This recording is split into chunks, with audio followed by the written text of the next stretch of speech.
Connecticut men Joshua Komisarjevsky and Steven Hayes were convicted of murder for a deadly home invasion in 2007. Joshua's appeal was rejected by the Connecticut Supreme Court on April 12, 2021, with a 7-0 vote. He raised several appeal points, including the state's failure to move his trial from New Haven to mitigate pre-trial public opinion, which he argued deprived him of a fair trial. Why was his appeal rejected? How severe were their crimes? Welcome to News in a Minute. Today we delve into a case that shocked America: the Petit family murder. This case not only took the lives of a mother and her two daughters, but also unveiled the darkest sides of human nature. You'll hear chilling details about how two criminals turned a simple burglary into an irreversible tragedy. This case shocked the entire society, and together we will uncover the truth behind this horrific incident. On July 22, 2007, it seemed like a normal Sunday for the Petit family of four. William Petit was an endocrinologist in Cheshire and the medical director of the Joslin Diabetes Center at Central Connecticut Hospital. Jennifer Hawke-Petit, 48, was a nurse and co-director at the Cheshire Academy Health Center. She met her husband William Petit at a children's hospital in 1985 and married him the same year. Haley Petit, 17, had just graduated from Miss Porter's school and planned to attend Dartmouth College. She was a high honor student. Michaela Petit, 11, attended Chase Collegiate School before she died. During her time at school, she was elected to a senior leadership position as president of the Athletic Association. She also received a school award for excellence in community service. After church, Jennifer Hawke-Petit and her two daughters went to the beach, while their father, Dr. William Petit, went golfing. No one could have imagined the horror that would unfold next. Before dinner that night, Michaela and Jennifer went to the store to buy ingredients. That evening, Joshua Komisarjevsky was also at the store. After selecting his target, he followed them home. Around 3 a.m. on July 23, Komisarjevsky and Steven Hayes broke into the Petit home. Komisarjevsky entered through an unlocked door into the basement, picked up a baseball bat leaning against the basement stairs, and entered the sunroom, hitting William 4 to 5 times with the bat. They tied William's wrists and ankles with plastic zip ties and rope, covered his face, and took him to the basement, tying him to a pole. William recalled one attacker telling the other, "If he moves, put 2 bullets in him." Haley and Michaela, along with their mother Jennifer, were then tied up in their respective rooms. Hayes and Komisarjevsky tied their wrists and ankles to bedposts and covered their heads with pillowcases. After restraining the victims, they searched the house for cash but were dissatisfied with what they found.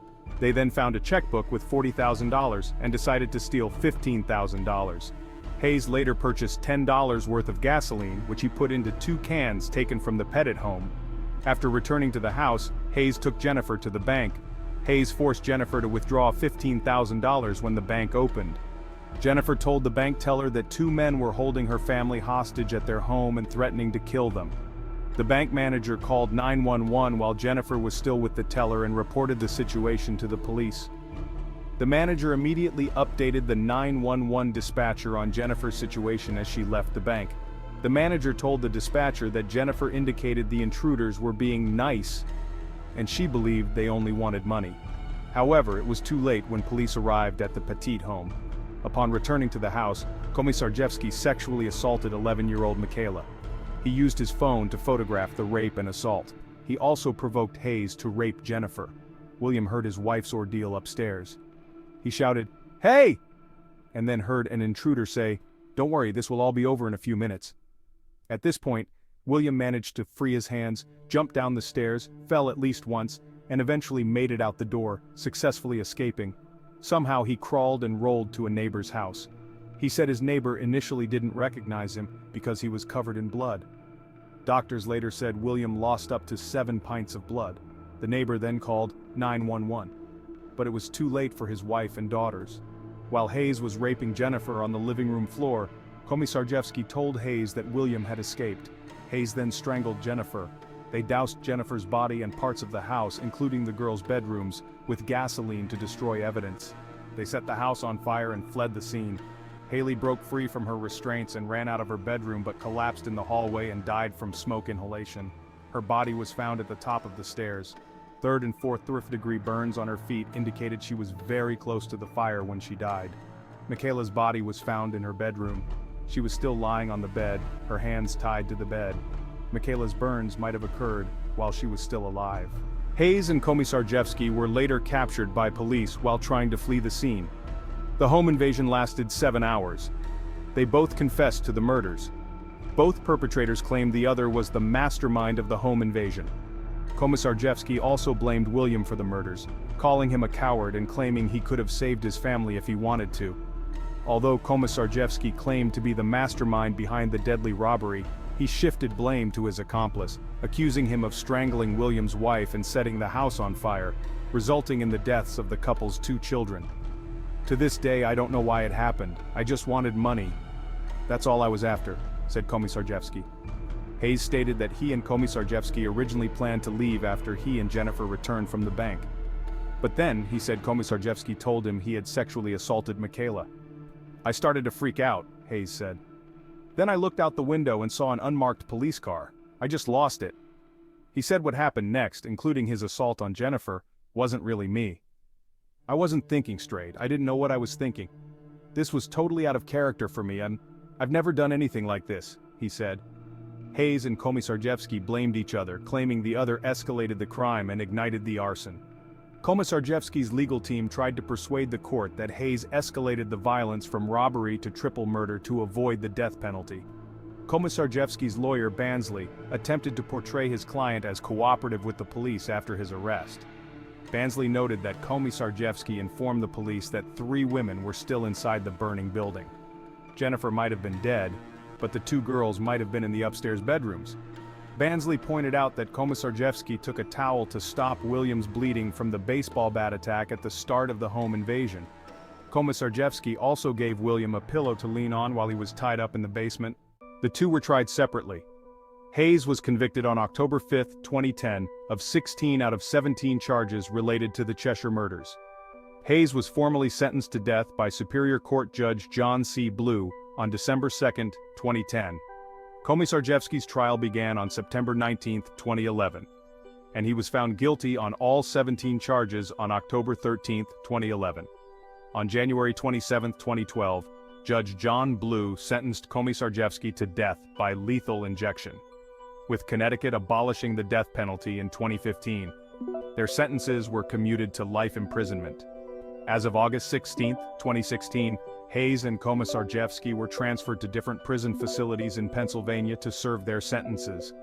After the transfer, on August 18, Komisarjevsky attempted suicide by hanging. Later, Komisarjevsky requested a retrial. On April 12, 2021, the Connecticut Supreme Court rejected Komisarjevsky's appeal with a 7-0 decision. The U.S. Supreme Court refused to hear Komisarjevsky's appeal against the Connecticut Supreme Court's decision. After the murders, William did not return to his medical work, expressing a desire to be actively involved with the foundation established in memory of his family. In 2007, William founded the Michaela Rose Petit 14 Scholarship Fund at Cheshire Academy. He also established Haley's Hope and Michaela's Miracle MS Memorial Fund. On January 6, 2008, more than 130,000 candles were lit in front of thousands of homes in Cheshire, as part of Cheshire Lights of Hope, raising funds for multiple sclerosis and honoring the Petit family. The event raised over $100,000 for Haley's Hope and Michaela's Miracle Memorial Fund. Later, William remarried, moved to Farmington, Connecticut, and had a son.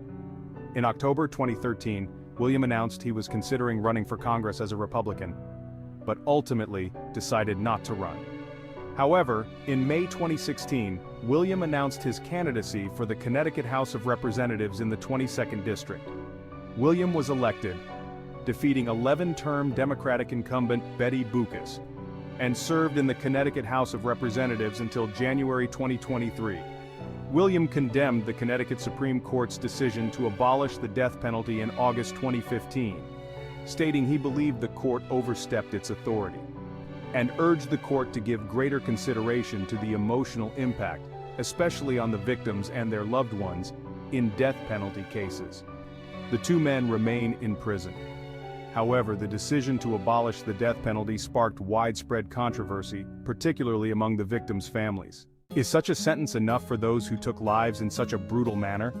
Should there be harsher punishment for those who commit such heinous acts?